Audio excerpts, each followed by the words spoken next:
Hello, and welcome to the course. I'm your host today, Stephen, and I'm speaking with Professor Chelsea Foxwell from the Department of Art History. Professor Foxwell is an Associate Professor of Art History, East Asian Languages and Civilizations, and the College, as well as a member of the Committee on Japanese Studies and the Center for the Art of East Asia. She's the author of Making Modern Japanese Style Painting, Kano Hogai, and The Search for Images, and was the co-curator of the exhibition Awash in Color, French and Japanese Prints at the Smart Museum of Art. As you'll hear, she's also working on another exhibition coming in the fall of 2023. She's here today to talk to us about her career path and how she became a University of Chicago professor. Professor Foxwell, thank you so much for joining us on the course. How are you today? I'm good, thanks. Thanks for having me. Yeah, absolutely. Just right off the bat, just quickly tell us what your position is, what you do, and how you would explain your research interests to a layperson. Sure. I am an art historian. I specialize in the arts of Japan.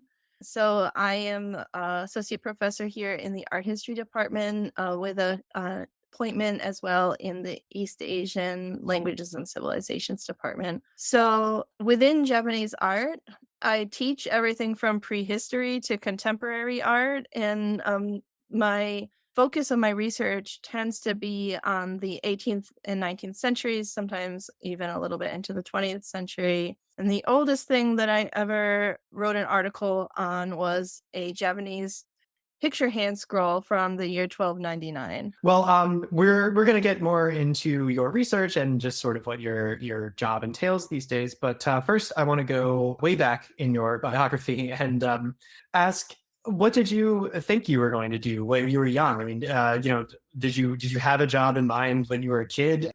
No, not really. Most of the people whom I knew in my childhood had pretty standard jobs.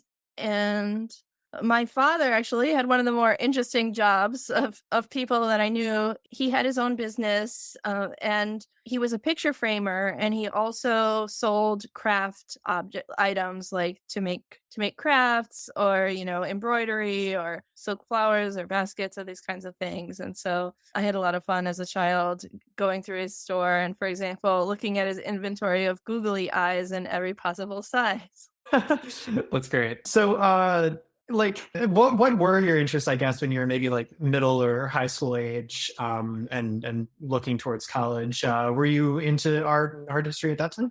I was very interested in foreign languages and literature. I was a little bit interested in creative writing. I loved history. So when I was in middle school, I had an opportunity to be a kind of volunteer docent at a colonial house museum. So I'm from Connecticut, and there are some old houses and artifacts dating back to the colonial period of American history.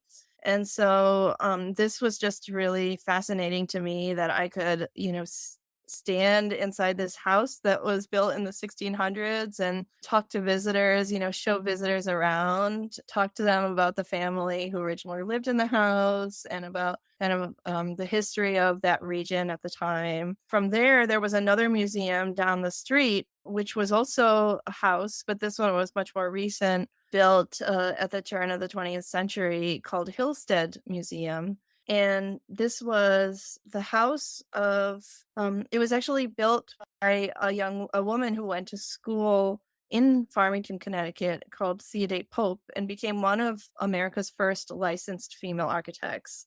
You can see I'm about to launch onto the tour that I learned, so I was actually, when I became 16, I started working at this museum, and the family who lived in it actually collected art. They had everything from, pre-Columbian art to, paintings by Monet and Whistler and Degas and many other things.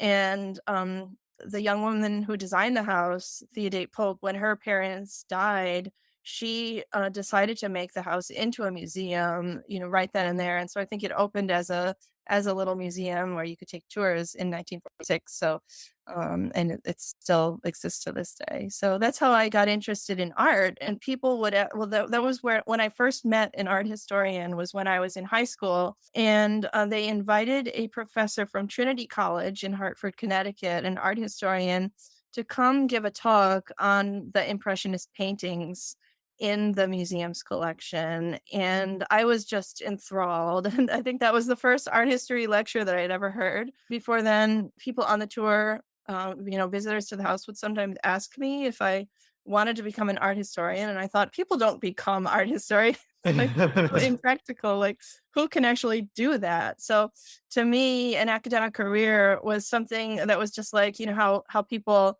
dream about becoming basketball players or Olympic ice skaters or something. It was so far away from anything that I thought was possible. Yeah, understandably, but that is a really cool opportunity to have as a kid and a really cool resource. So can you just sort of quickly take us through, your career, I guess, since there, like from starting in undergrad and going up to the present day? So I really became, I just like studying. I like learning about new things. And I was just really, really lucky and privileged and got into Harvard. And when I got there, it was just like suddenly feeling that I could really just study anything.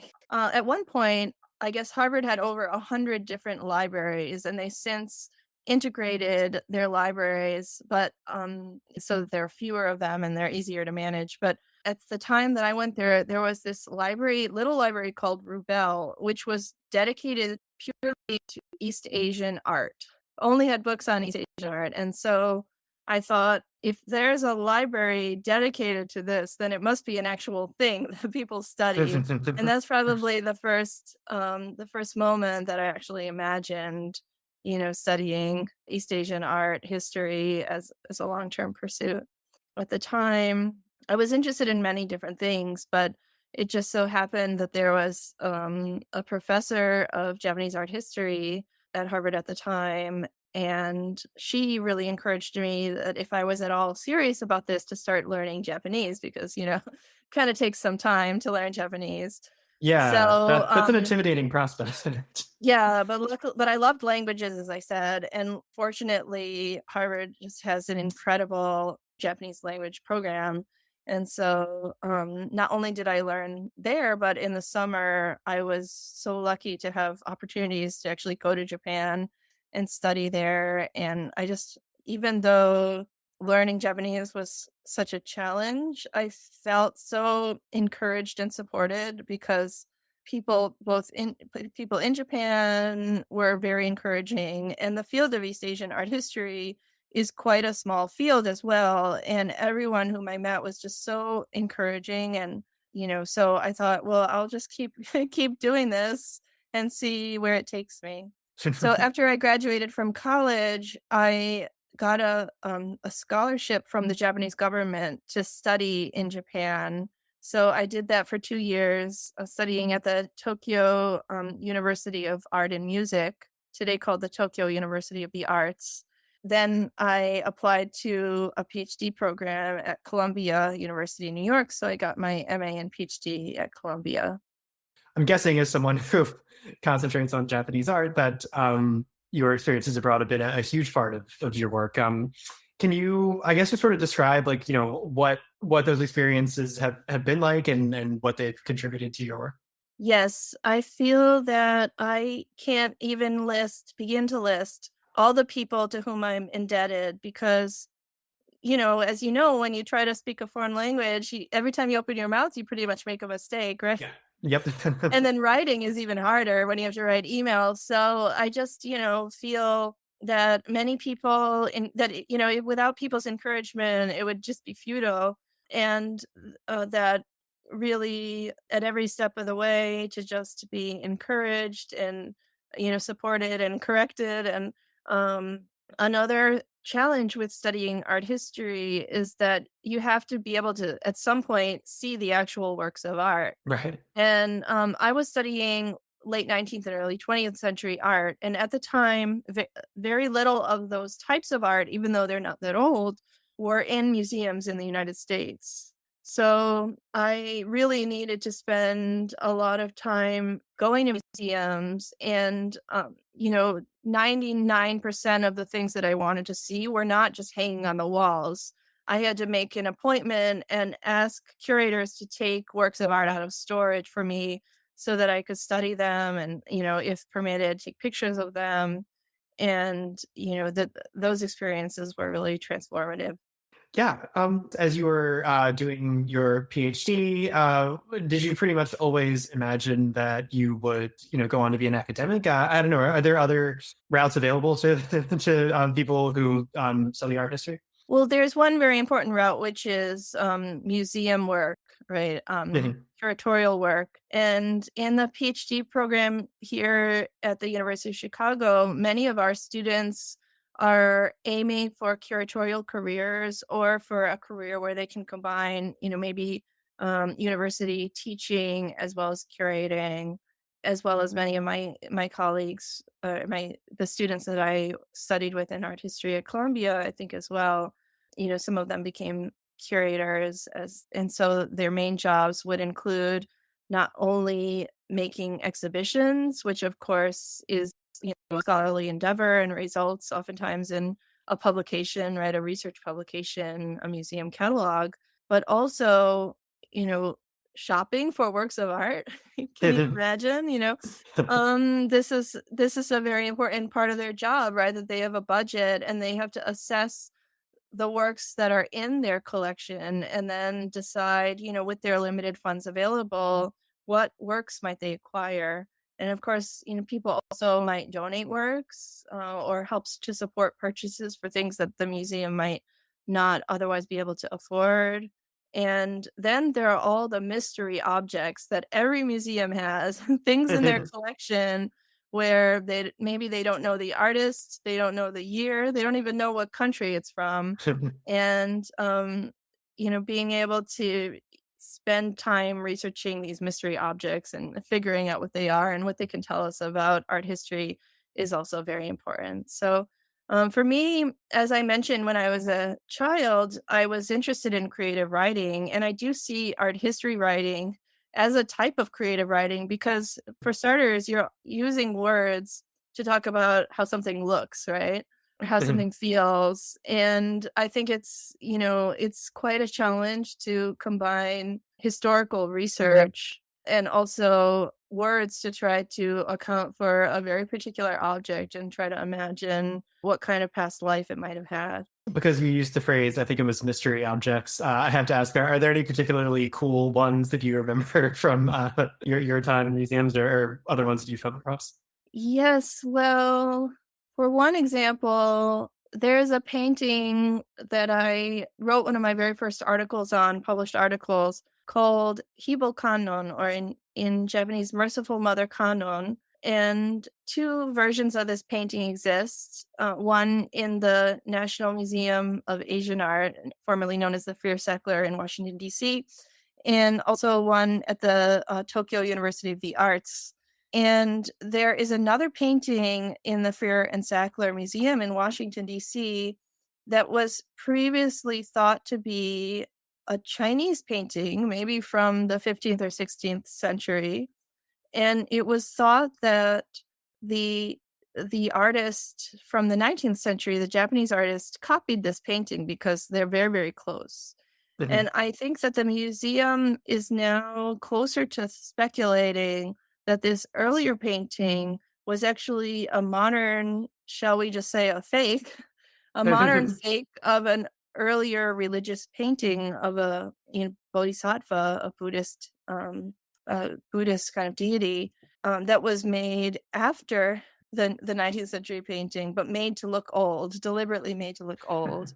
And so it's kind of an unsolved mystery, but it's a big difference, right? It's either one or the other. It's either a 16th century Chinese painting or it's a late 19th or early 20th century Japanese painting made to look old, and kind of the jury's out. Yeah, that's interesting. I realized that I guess I sort of skipped over, asking about how you actually got interested in Japanese art specifically and chose to go down that route. I mean, was there a point, I guess, when you were in college where you decided, I think I really want to pursue this? Yes, I think I was converted to art history and shortly after then kind of converted to Asian art or East Asian art. I guess my first encounter with Japanese art was, as many people know, the French Impressionists, as well as other artists of the time period, like the American artist Whistler, were very interested in Japanese art in the late 19th century, in the 1870s, 1880s. And then after that, really there was a wave of enthusiasm for Japanese art that is called today Japonismo, or kind of Japanism, right? And so that was my first kind of exposure to Japanese art. But after I became really interested in art history, I thought, well, there's so much kind of writing and scholarship on the European tradition, and I just wanted to do something that was kind of outside of that tradition. That tradition felt very ponderous to me, very kind of weighty. And so I thought, I would love to, whether it be, pre-Columbian art, or just was interested in kind of seeing what was outside of that tradition, other ways of depicting the world or just of making art that were not rooted in that same kind of Renaissance tradition from Europe.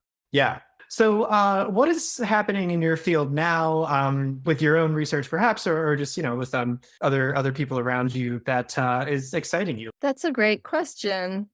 I think, largely speaking, one thing that's been slowly happening since the 1990s in a lot of fields in the humanities is a kind of reinterrogation of the canon, which is, like, what are the greatest hits of Japanese art, or, of world art, for example, and why those objects and not some other objects, right? Yeah. So, once you start thinking of that, we start thinking, what are some stories, right? Just like with history, right? We're always reassessing kind of what stories we're telling, and what's whose stories, or which stories might be left out, right? And so it's no different, I think, with Japanese art history. As for me, I became really interested in the art of the Meiji period, which is the period after the fall of the shogun's government, right? The Tokugawa shoguns, in Japan's so-called opening to the West. So Japan created this new government that turned out to be a constitutional monarchy, and made the first museums, the first postal system, compulsory education, railroads, just trying to get Japan on track with kind of the developed world at the time period. And so the art of that period was regarded for a while, both in Japan and in other places, as not, really the high point of Japanese art. People saw this as a time when artists were experimentally combining Euro-American drawing traditions, so kind of realism, right, verisimilitude, linear perspective, with the more traditional East Asian artistic techniques. And so this resulted in artworks that many people found a little bit awkward, actually. And many collectors preferred art that they thought was more purely Japanese without the so-called Western influence. Of course, now we know that basically most art is always an integration of the old and the new, right? Of things that were Mhm. known from within a tradition with new impetuses from outside, and that's what makes it really exciting. So at the time that I was studying it, Meiji art was not very prominent in museums, either in the US and Japan. And right now, something that's exciting but also really challenging is that I'm working with my colleague Bradley Bailey of the Museum of Fine Arts Houston to organize a exhibition of the arts of the Meiji period. So the Japanese art from the late 19th and early 20th century. This exhibition is called Meiji Modern, and it's going to open in New York in next fall, the fall of 2023, and then travel to the Smart Museum of Art here at the University of Chicago in March of 2024, and then on to the Museum of Fine Arts Houston. And this exhibition collects works of Japanese art from the late 19th and early 20th century that are from United States collections. So both individual collectors who have assembled art over the years, as well as museums such as the Art Institute of Chicago or the Museum of Fine Arts Boston, Metropolitan Museum, and we'll be showcasing this art and really taking another look at what are the distinctive trends of the art of this period. That's really cool. I don't think that anyone I've spoken with, any of your colleagues have talked about organizing an exhibition. So I'm curious, like, what do you have to do to make that happen? Well, when I teach or when I write an article, I can pull images of works of art from all over the world and put them together in my research article or put them together on the screen, right, when I'm giving a lecture. But when I'm organizing an exhibition, there's this huge logistical challenge of the physical objects, which need to be very carefully moved, right, Yeah. from wherever they're being carefully stored, into the exhibition gallery, into the same room. And a lot can be achieved by bringing the physical works of art together in the same room and really being able to see them together both on a thematic from a thematic point of view, like let's take a lot of pictures of natural subject matter, or let's take pictures of men and women in the Meiji period and see how kind of the portrayal of gender and kind of individuality changed in that time period, as well as from a technical angle. So let's bring these three enamel vases, cloisonné enamel vases together, and let's compare them and see, do they use the same, one may use copper wire, one may use gold or silver wire, and we can see these really small technical similarities and differences that can reveal new things about the object. So there's a lot of benefit of being able to bring objects together physically, but it's also a huge amount of work. But and then for this brief period of time, several months, we get to really show these things to visitors and enjoy them ourselves and talk about them, and hopefully some new realizations or new discoveries might come from that. Yeah, that must be so exciting to see that come together. I wanted to ask something that we've been asking all of your colleagues, which is just what do you think is the most fun about your job, and what is the least fun thing that you can think of? I love interacting with students, and I think that a lot can be accomplished in the classroom, even though, often I think teachers at any level are always scrambling to prepare, these hours of preparation that go before, 1 or 2 hours of lecturing, right, or of discussion in the classroom. So it's a lot of pressure to feel like there's only a certain number of class hours and you want to use them productively and you want to really make an impact on students. But it's also really great because students have a lot of fresh insights, and it's really exciting just to be able to talk about the questions that we are debating about or trying to find the answers to in the field, and talk about them with students who are coming to this fresh and have a lot of really great insights, and in the process of also explaining something to other people, I often have a lot of new insights. What advice would you give to someone who was interested in art history and considering pursuing it as a career? I think languages are quite important. They take a long time to master, but when you have different languages, you have access to a bunch of writing that not everyone has access to. And it's really interesting to be able to put different, different historical sources in dialogue with each other. And when I read a book on a topic, I thought, oh, this is everything that that needs to be said about this topic, right? This is the world's expert just wrote a book on this topic, and that's it, it's done. But then once I could access primary sources, so kind of those archival sources, right? Then I could see that the actual documentation that we have from history is a lot messier. And wow, that scholar did an amazing job to kind of pull it all together into an analysis and into a narrative, and that these same sources have many other different stories that they can also tell. So, for me, one thing that I've been working on is trying to read older sources. So, 18th century or early 19th century sources are so much more difficult to read than Meiji sources from the 1870s onward. Even being able to read them somewhat just can give a lot of fresh insights. So, it's worthwhile to put the time into mastering those languages. Beyond that, I would say it's important to be in touch with your passion, to read lots of books and find out who are the scholars whom you admire, and what are kind of the topics maybe that you would like to read a book on, but that book doesn't exist yet, and maybe you're going to be the one who writes it. Yeah, that's a good way of thinking about it. We're almost out of time, and just as you wrap up, I just want to ask, what is the most fulfilling thing about what you It's just very fun to look at art, especially with other do? people, whether they are students or other scholars. And I love to be able to travel to Japan and look at art in museums, look at exhibitions, exchange ideas with other scholars, or organize symposia or research events here. And it's just amazing to be able to find out new things on a regular basis. And I think it's just really exciting to share those and discuss and debate those with other people. Thank you, Professor Foxwell, for your time today. And course takers, if you enjoyed listening to today's interview, please check out the others. Leave us a comment, subscribe, follow, and share this episode with your friends and family. You can find out more about the University of Chicago through uchicago.edu or the university's campus in Hong Kong through uchicago.hk. Stay tuned for more. We'll see you around.